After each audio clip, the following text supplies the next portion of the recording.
मैं MLA हूँ, मेरे खिलाफ 2 UAP के केस है, 8 तारीखें मुझे हर महीने मिला। जम्मू कश्मीर के आवाम को चोक किया, सफोकेट किया। आज भी मकान लोगों के अटैच हो रहे हैं, आज भी नौजवान 5000 जेलों में है, आज भी इस वक्त पासपोर्ट वीज़ा हज उम्रा जाने के लिए हमें इजाज़त नहीं है। मैं MLA हूँ, मेरे खिलाफ 2 UAP के केस है, 8 तारीखें मुझे हर महीने में लगती है। और आप अंदाज़ा नहीं लग सकते, 50 डिग्री गर्मी में तिहाड़ के जेलों में, जोधपुर के जेलों में हमारे नौजवान, उनके माँ बाप रहते हैं, रोते रहते हैं, उनके घर में वकील के देने के लिए पैसा नहीं होता, और वो लोग आपके खिलाफ ही हैं। जिन कुर्बानियों की जिक्र यहाँ सागर साहब ने किया, सैफुल्लाह साहब ने किया, 10,000 कश्मीरी मुसलमानों ने जिन्होंने कुर्बानियाँ दी, गोलियाँ दी आपके झंडे के लिए, आपके आइन के लिए, हमारे झंडे के लिए, इस मुल्क के लिए, इस जमहूरियत के लिए, जिसका आज आप फ़ायदा उठा रहे हैं। ये जो हमारी बहन यहाँ पे शगुन परिहार साहब है, इनके वालिद ने कुर्बानी दी, हम उनका मजाक नहीं बनाते, लेकिन मैं आपको ये बोल रहा हूँ, put the history right in the context sir. जिस तरीके में शेख साहब के नाम के साथ बेहुरमती की गई, वो हर उसके बेहुरमती हर शख्स के साथ जिसने हिंदुस्तान का झंडा बाला दस्त किया जम्मू कश्मीर में। जब तक आप 13 जुलाई के मुसलमान जो शहीद हुए जम्मू कश्मीर में, आप उनकी एजाज़ में सरकारी छुट्टी को बहाल नहीं करेंगे, बीजेपी कोई इंसाफ नहीं कर सकती है। चाहे वो शेख साहब का दिन हो या 13 जुलाई यौम शोहदा जिसे कहते हैं, वो कुर्बानियाँ जमहूरियत के लिए थी, वो कुर्बानियाँ हिंदुस्तान के लिए थी, और वो कुर्बानियों का नतीजा है कि आज आपको और हमें ये जमहूरियत के फ्लोर मिलता है। मैं उमर साहब से भी ये रिक्वेस्ट करता हूँ, आप सभी से, खासकर आपसे सर, कि ये दोनों छुट्टियाँ, चाहे वो शेख साहब की छुट्टी हो या 13 जुलाई यौम शहादत जिसे कहते हैं, both days should be restored, and this house should resolve it collectively, irrespective of ideologies and parties. Even if it was your founder, we are with you, and the BJP also, इन्हें भी हम appeal करते हैं और हम दामन दहला के कहते हैं कि 13 जुलाई is the most precious day in the history of Jammu and Kashmir. It is not a communal day, it's a day for democracy, it's a day against the monarchy.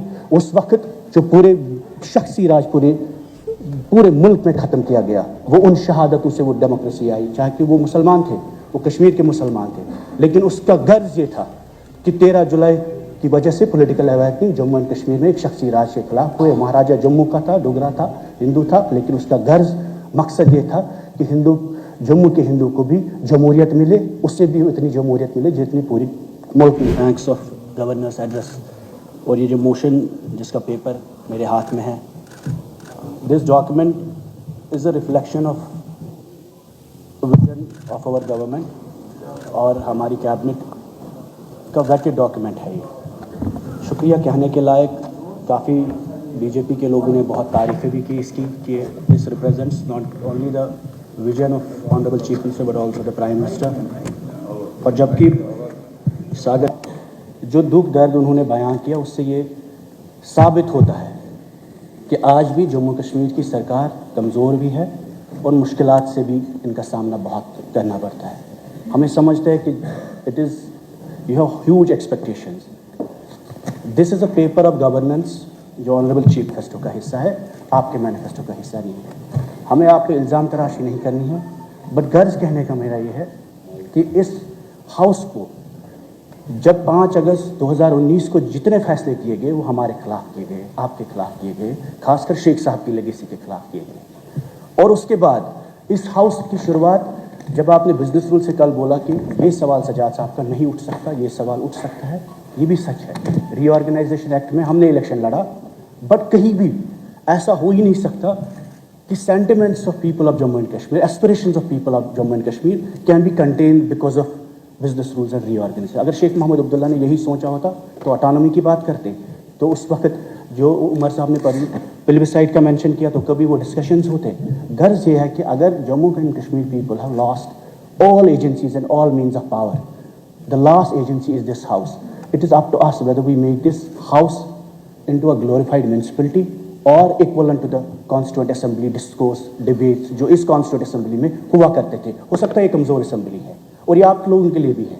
अगर नेशनल कॉन्फ्रेंस मजबूरी में होकर सरकार चलाने के लिए, चीज़ें ठीक करने के लिए, बहुत ज़्यादा इश्यूज उमर साहब उस पर खामोशी करते हैं, लेकिन इस खामोशी की कीमत बहुत महंगी है जम्मू कश्मीर के आवाम के लिए, क्योंकि 5 साल बाद, 10 साल बाद हमें लगेगा ये नॉर्मलाइज हुआ, जो हम बार बार कहते आ रहे हैं। खुदा ना खास्ता आपकी वजह से एब्रोगेशन नहीं हुई, लेकिन शेख साहब को देने के लिए हिंदुस्तान को एक मुल्क था, आज हम उसको म्यूनसिपलिटी में हमने टर्न डाउन किया है। اور اتنے ٹرن ڈاؤن کیا ہے کہ باہر پولیس والا جو ہے کسی اس ہاؤس میں 90 لوگوں کی طاقت نہیں ہے کہ اس کی تبدیلی کر سکے.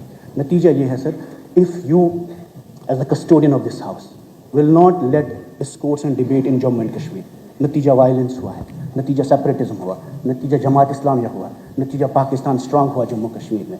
کیونکہ ساتھ ہی ساتھ مجھے زیادہ وقت آپ سے نہیں لینا, نائک صاحب بھی کچھ بات کریں گے, آپ نے بولا 13 منٹ ہے, ہم اس سے کم ٹائم میں کنکلوڈ کریں گے.